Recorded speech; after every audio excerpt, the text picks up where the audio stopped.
Good morning, Bucknutters. Welcome to the Bucknuts Morning 5 here on Wednesday, June 14th, 2023. I am Dave Biddle. I am thrilled to be joined by our special guest, Emeka Egbuka, of course, standout Ohio State wide receiver entering his junior season.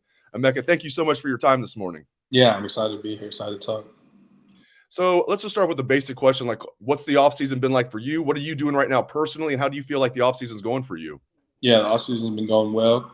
We're really just getting back acclimated into, working out every day, getting our conditioning right, our speed up for the upcoming fall camp. And just for me personally, I've been, coming off a few injuries. So kind of getting my body back right, getting all healed and healthy and getting back into football conditioning shape. I know you missed spring, but it was like more of a precaution. I know you were coming off an injury from the end of the season. And how are you feeling now? Are you back to 100%? Yeah, I'm feeling good. My body's getting back right, exactly where I need to. I'm on track to have a full, healthy season. Now I'm excited to compete again. And just so the fans know, what's the team doing right now? Like, elaborate a little bit. Just summer conditioning with Coach Mick. What are you guys doing right now?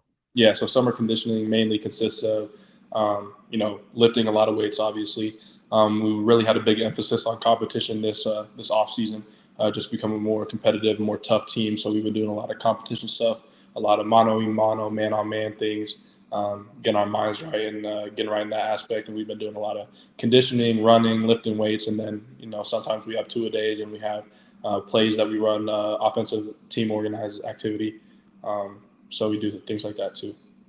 We're going to bounce around a little bit. We're going to talk football. We're also going to, of course, talk about the Foundation and the great things they're doing. Brian Schottenstein, Cardale Jones, and everybody with the Foundation. Yeah. Generally speaking, I mean, you don't need to get into specifics. Just what's the Foundation done for you, just generally speaking? Yeah, they've created a great foundation for basically what NIL has become and what they're becoming, and they handled it with grace. And they've done a lot to support the student athletes here at Ohio State, not just the football team, but pretty much everybody. So I'm definitely grateful for the relationship I have with Brian and with Cardale, and I'm looking forward to continue to work with them. Heard Cardale talk about this. He wishes NIL existed when he was in school. You picked a good time to be a college football player. Yeah. Is it ever surreal to you, Emeka, just with the NIL and all the things, all the opportunities you have? Is it ever surreal for you that you're living through this right now? Yeah, I mean, it was a blessing enough just to be able to, compete and play football at the next level. That's always been a dream of mine since I was a young kid, and just to kind of, get paid while doing it. That's not what you do it for, but I mean, that's definitely it's an added bonus for sure. But that's not really where I hang my hat. I'm just, super honored and thrilled to be even on the field. And when you look at the Foundation and what they're doing, obviously they can't pay recruits ahead of time, but recruits talk to you guys, they talk to current players, and they know that Ohio State's players are going to be taken care of through the Foundation. What, speak about that a little bit. Do you talk to recruits about that? And just get into that a little bit, if you would, please. I try not to talk to recruits too much about NIL because, if that's where your head's at, that's not really the type of recruit we want to take in at Ohio State. We want you to be all about ball, all about getting better. We're looking for good and young guys to be able to build a culture here. So we don't want any, divas who are too worried about, too money obsessed, because, that money's going to come regardless. If you're a great player at Ohio State, the money's going to come. If you're a great player at, any other school in the nation, even if you're not a top D1 program, if you're, a high level athlete, the money, the NIL is going to come. So obviously we have a lot of resources at Ohio State to be able to do something like that, to be able to pay a lot of players, equally and fairly. But at the same time, we want you to come here and have your mind, focus on the right things. And the Foundation also does a lot with charities. I mean, they are a charity, and obviously it's to help you guys, like, first and foremost, with NIL, and rightfully so. Ohio State's got to keep up with the Joneses, but you also do some charity work. Can you get into that a little bit? Yeah, we do a bunch of things. We're doing some dinners, and we're doing, all these different events. I can't get into them before they launch. Some of them might be, a little secret, but doing a lot of charity work, and just excited to be able to give back to the community and to just, maybe help out the less fortunate. I was at the Merrifield tournament this past, week or 2 weeks ago, and was able to help out with, some of the, hospital kids and be able to chat with them. And, they're huge Buckeye fans. So it's awesome to be able to, just brighten their day a little bit. That has to be really cool. All these kids. I mean, you're an absolute superstar, all Buckeye fan. So it's really cool what you guys do with kids and everything that you're doing with charities. All right, back to football. Let me ask you, very general. I'm not going to ask you who's going to win the job or anything, but just generally speaking, tell me about the quarterbacks. What stands out about Kyle McCord and Devin Brown from your perspective? Yeah. So for Kyle, to start off, he's been my roommate We're not roommates anymore, but we were coming in. We've been roommates for a year, our freshman year. So spent a lot of time on the field with that dude, one of my best friends on the team. And there's not enough good things I can say about him. What I will say is that he can throw a heck of a ball. It's a spiral every time, and if it's not a spiral, he's super upset about it. So we always make sure to get those reps back that we miss in practice or anything like that. And he's really stepping into a leadership role that we need him to be in. And as far as Devin goes, he's a really talented young guy. We're happy to have him on the team. He stands out in practice, and he is able to showcase his athleticism in multiple ways, not just throwing the ball, not just running the ball, but just doing everything that a quarterback needs to be able to do, and then some. You were the number one wide receiver in the country, according to the 24/7 Sports Composite, and pretty much every recruiting service out there. You were the number one wide receiver in the country from the state of Washington. Why Ohio State, Emeka? Oh man, that would be a long conversation, probably longer than I have time to do today.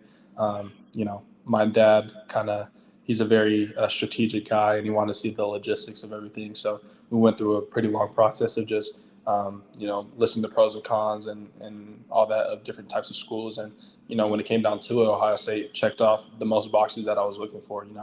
We have incredible potential to be able to put players in the NFL, especially at the receiver position. And, guys go into the NFL at receiver and they're developed and they're ready to play right when they get there. So that was a huge part of it. Obviously, we're high offensive firepower. We're going to be playing on the spotlight every day. So that exposure is nothing short. And then lastly, the business school. That's what I'm majoring in. We have a phenomenal business school. So being able to be part of that, I'm super grateful. And so Ohio State was just pretty much the best fit of everything I was looking for. Talking to Coach Hartline, even Coach Day, they said if Emeka, we needed him to be a starter as a true freshman, he could have got the job done and then some. What's it like waiting your turn when you've got guys like Garrett Wilson and Chris Olave and Jackson Smith and Jigba ahead of you? You and Marvin didn't even really get a chance to play that much till the Rose Bowl, even though you guys were ready all year to play if you needed to. What's it like when you're a big-time prospect like yourself, ready to play, but you have to wait your turn? Yeah, it might sound weird, but it was a huge blessing. I mean, it was amazing. I was so honored and thankful to be able to sit behind guys like Chris and Garrett and Jackson and just really learn from them. Like you were saying, I might have been able to come in and do my thing my freshman year, maybe play a little bit, but I would have developed. I would have created a really receiver type of mindset. Like I always played receiver, but I didn't really understand the intricacies of the game until I started learning from Chris and Garrett and Jackson. So being able to be behind them and develop, a great bond with them and great connection, as well as having mentors above me to be able to teach me the game, and then kind of just pass the torch. That's really what Ohio State is about. Like if you look at our freshmen now, like I could name a bunch of them that I could start at pretty much any school, but it's all about passing the torch and gaining knowledge. Like Brandon and Carnell and all these guys, like they're so talented, and like they remind me of me and Marv when I came in. But just being able to kind of give them seeds and nuggets of what we've been able to do, things that have been passed down from Chris and Garrett, and from Chris and Garrett, like Terry and Paris and like all these guys. Like it's just a trickle effect that I'm super blessed to be a part of. You're coming off a monster season personally, and you had 74 catches, 1,151 yards, and 10 touchdowns. That is a fantastic season, and I feel like you're still underrated. I feel like people don't talk about you enough. You're a humble guy. I know you're not. You don't probably want to get into if you're underrated or not, but just discuss coming off that big year and what your personal goals are for this coming year. Yeah, I mean, having that big year it was amazing. I was super excited to be able to produce for my team. In any way that looked like. I was just happy to be able to be on the field and get my team some wins this year, although we didn't, make it to, all the heights that we wanted to reach.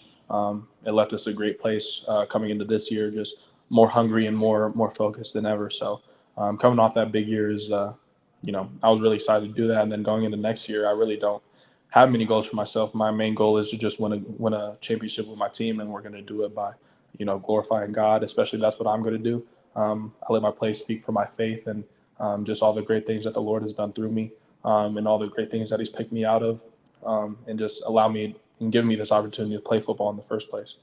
And Emeka, you do a lot of things well. You're an excellent wide receiver. I think you're a great return man too. Now, as you know, the Buckeyes have not had a punt return for a touchdown since 2014, have not had a kickoff return for a touchdown since 2010.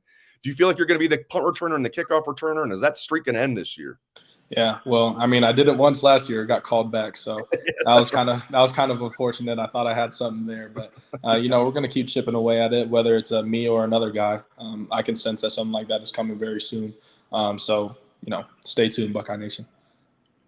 Back to the foundation. Like, what else do you want to say about the foundation, all the great things they're doing? Basically, a question I asked you earlier, but just maybe elaborate on just how much they're helping the program, helping you, and helping future Buckeyes. Just get into all the great things the foundation is doing. Yeah, I mean, one of my favorite events that I've done through the foundation is just like the dinners that we're able to do and just the connections that we're able to make. Like, it's not just all about just Brian and Cardell. Like, they hook you up with some great people around Columbus. Like, there's so many amazing individuals that you're able to meet through these events that we do, and through that you create connections and build relationships that transcend football and help you carry on into your adult years and things you want to do. Like, it helps you truly understand that these people are here for you. And I don't know if I would have understood that otherwise without the foundation's help.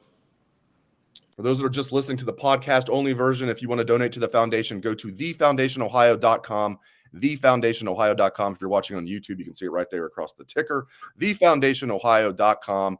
He is Emeka Egbuka, standout wide receiver for the Buckeyes, one of the best wide receivers in the country, projected as a first-round pick, as humble as they come.